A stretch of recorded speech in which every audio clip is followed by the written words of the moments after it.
If a wormhole into another dimension opened up full of mysterious creatures, what would you do? Some might be curious and try to understand such creatures, while others might fear them and try to block the wormhole or even try to end them before they end us. Apparently, if you're a 10-year-old in the tropics, you grab a small ball and try to capture them into doing your bidding.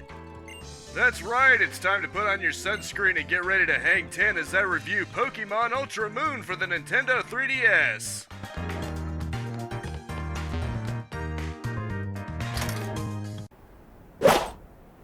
Since this is essentially an expansion to Moon, I'll review it both based on changes since X and Y and based on what it changed from Moon.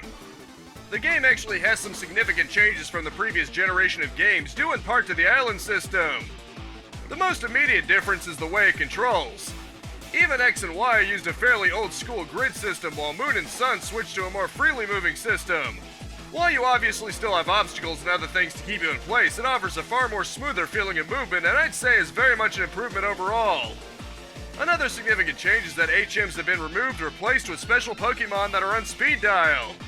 While X and Y toyed with the idea of rider Pokemon in special circumstances, they go all out for this outing. I get why it was done to eliminate HM slaves, but they could have allowed a special slot for an HM move or something.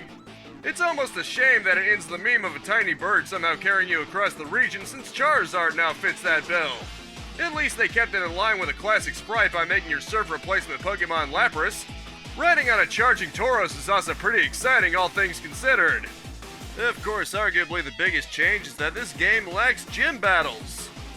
Instead, you go through trials that lead up to you fighting a totem Pokemon.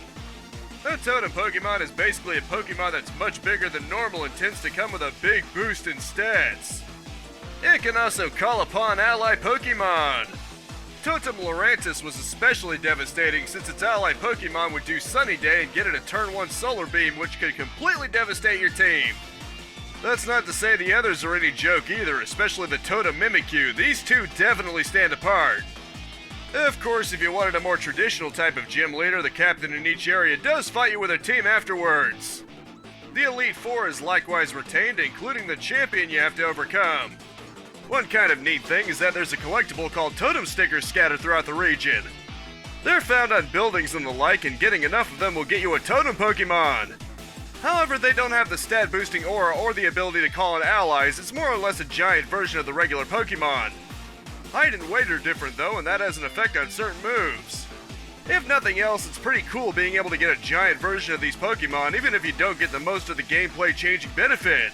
One neat thing that Moon and Sun added is Z-moves. While not nearly as cool as Mega Evolutions, it's still nice to get a super powerful move at least once per match. Even though it's just referring to speed, I'm kind of surprised the move Breakneck Blitz exists in the game. Probably the most violent sounding move in Pokemon. The Pokedex is even different from previous games since it's now alive. What I mean is that it's a Pokemon called Rotom. It'll talk to you, and like all Pokemon in the game, operates on an affection system. Exclusive to Ultra Moon is Roto Loto, that's essentially a Wheel of Fortune. You get a random Roto power from it that you can use to enhance things in some way. A few actually get you bonuses in battle, like boosting stats, restoring HP, or restoring PP, so that's pretty neat. The way you get affection for Pokemon is a feature called Pokemon Refresh. You can pet your Pokemon and give them treats, sort of like a miniature Tamagotchi game. Some might consider it cheating to get the kind of bonuses it does, but I think it's kind of nice that it gives you the option to actually bond with the Pokemon. Considering that's sort of the whole point throughout the series, that they're not just instruments of war. Much like EXP share though, these things are optional if you just want to crave extra challenge. There are even spots in the game where you can take pictures of Pokemon in the area, like a very pseudo Pokemon Snap. One really cool thing exclusive to the Ultra games is the Ultra Wormhole. You try to make it in as far as possible and find rare and different Pokemon.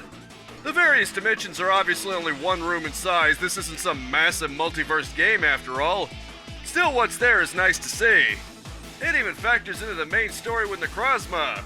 That's not even getting into the post-game content where you have to stop Team Rainbow Rocket. As a whole, I found the gameplay very enjoyable. It takes some bold new directions for the series that were perhaps necessary for the sake of keeping things fresh. While I maybe wouldn't want Totem Pokemon Trials to completely take over series traditional gyms, it was nice to have something different. I haven't even gotten into other things like the battle tree or other optional side content that really adds up, or even the festival plaza. There's a lot of big meaty content in this game, both new and old to the series, and I can say I had a lot of fun with it.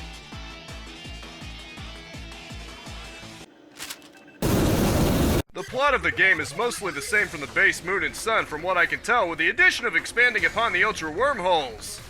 You're still an 11-year-old moving to Alola with your mother and being greeted by the Professor Kukui. A blonde girl named Lily had escaped from home and is staying with the professor, which ties into a Pokemon she has called Cosmog. That's of course the more sinister plot in the background. In the meantime, you got your starter Pokemon that are sent on your way. From time to time, you'll run into a couple of dimensional travelers called the Ultra Recon Squad. This is unique to Ultra Moon, of course, and further suggests that there's something going on here. As the game progresses, the resident antagonist group named Team Skull pops in from time to time for you to do battle with. I can't even really call them villains, they're more like mischievous troublemakers. Granted, they actually take over a town, but they don't really seem to hurt anyone. Their main leader doesn't have world conquest or destruction on the mind. He just wants himself and the rest of them to be acknowledged as trainers. That being said, there's also a certain someone else with her own agenda. The story actually gets surprisingly dark because she's actually willing to torture a Pokemon and risk its life to open up an Ultra Wormhole. When I mean risk its life, I mean it. This isn't some preschool game here where boo-boos are the worst that could happen. Its owner literally says the Pokemon could die from it. Thankfully that doesn't actually happen, but I thought that was a surprisingly heavy moment for a Pokemon game. Then again, it's not like it ever shied away from death before. X and Y has a pretty extreme example near the end. The Team Rainbow Rocket stuff also adds a new layer to the Ultra games, even if it's essentially retelling Team Rocket's story. Given that Ganondorf, Bowser, Ridley, and whatever else have appeared in so many games, I think Team Rocket has allowed another appearance here.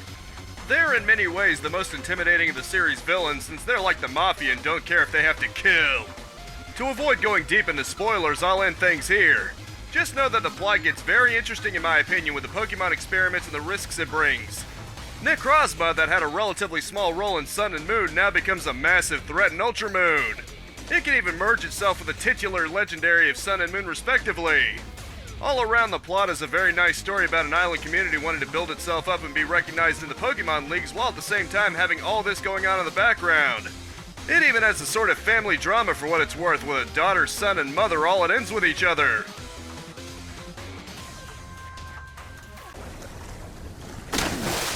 While you wouldn't think so, Ultra Moon actually does improve the presentation a bit over the original Moon. While it isn't anything major, there are spots where the environments are made more beautiful and colorful. There are even a few select areas where Pokemon can be seen in the background, albeit rarely. It's on the same system after all and an enhancement of the same generation at that. That being said, Moon itself has a noticeable improvement over X and Y. Having a more dynamic 3D camera certainly helps, but the environments themselves actually look cleaner. One great example for comparison is Lumio City from X and Y. While it has a more dynamic camera than normal in a similar city environment, the ones in Moon just look more refined and interesting. This isn't just contained to the city environments, of course. Ultra Moon also has things like grass routes, water areas, and caves. Naturally, each one has a very respectable amount of polish for 3DS standards. With the exception of textures, which are honestly going to look noticeable on any 3DS game due to limited RAM, it even holds up pretty well in 1080p when I played it. It's pretty obvious that Game Freak almost completely reused the models for their Switch games, and it's not hard to see why.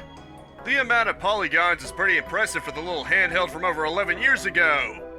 Unlike Sword and Shield, it would even have an excuse to reuse models since this would be the last major Pokemon game so far to actually include the full Pokédex roster.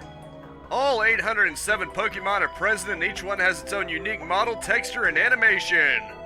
Unique to Moon and Sun, there are even Alola versions of certain Pokemon like Exeggutor. It actually sort of makes sense that their neck is long since an early Pokédex entry states that they're from the tropics and their heads grow bigger exposed to sunlight. Okay, so it's not entirely the same thing, but it does make sense that they would thrive in a tropical environment. The human models also look pretty good for the time and system.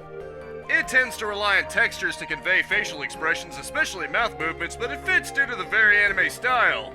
It's especially funny seeing the shocked expressions on Team Skull grunts when you beat them. I should also mention that while the grunts reuse models, it's not as noticeable due to them covering their face with masks. Team Yell probably should have learned from that since their grunt reusal is far more obvious, but that's a different matter. The hand mitten thing reminiscent of the N64 era looks weird though, especially in cutscenes, but that's probably just for performance reasons. Thankfully in battles where things are more tight, the models are higher res and have modeled fingers. Another change in Ultra Moon over Moon is the UI. It's arguably cleaner in Ultra, but it's not day and night difference. Or should I say Sun and Moon difference? The music originally in Moon and Sun is exactly what you'd expect from the series, which is to say very catchy. The house music really sets the tone well with a very nice warm tropical theme. Professor Kukui's theme has a nice guitar riff through it that just emphasizes what a cool bro he is. By contrast, Lily's theme is very delicate and pretty sounding, a theme that very much fits her. Ultra Moon has a nice remix of the music in regular trainer battles, while the captain battles use the original Moon music. The battle music against Team Rainbow Rocket, though, is nostalgia incarnate, even starting with the 8-bit chiptune that initiated a battle. Wild Pokemon music is likewise more classical. Ultra Recon Squad is another example of a nice track that Ultra adds. For tracks in the original Moon, the most memorable is definitely Team Skull's encounter music. It sounds like straight up vocalized hip-hop and I love hearing it play. Naturally, the leader's music kicks things up a notch, giving him a more intimidating presence. Overall, the presentation in Ultra Moon is just fine. While the system limitations of the 3DS are naturally going to be apparent, especially if you play it on an HD resolution, it's clearly been given a spit shine. It's mildly better looking than Moon and Sun and a pretty good step up from X and Y.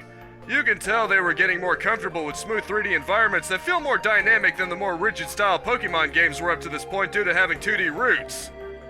Combined with some excellent music, it's probably the peak for mainline Pokemon games in terms of presentation. While the Switch games arguably look technically better, it's pretty clear that Game Freak wasn't prepared to handle fully HD environments. In some ways, it feels like a step back considering what the Switch is capable of. You can tell they were more comfortable on the 3DS because this is about as polished and vibrant as you could reasonably expect for the system it's on.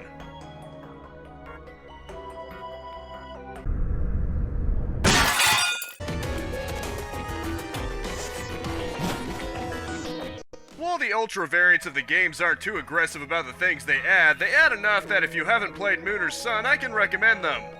Otherwise, it might be a hard sell for anyone but devoted fans of Pokemon.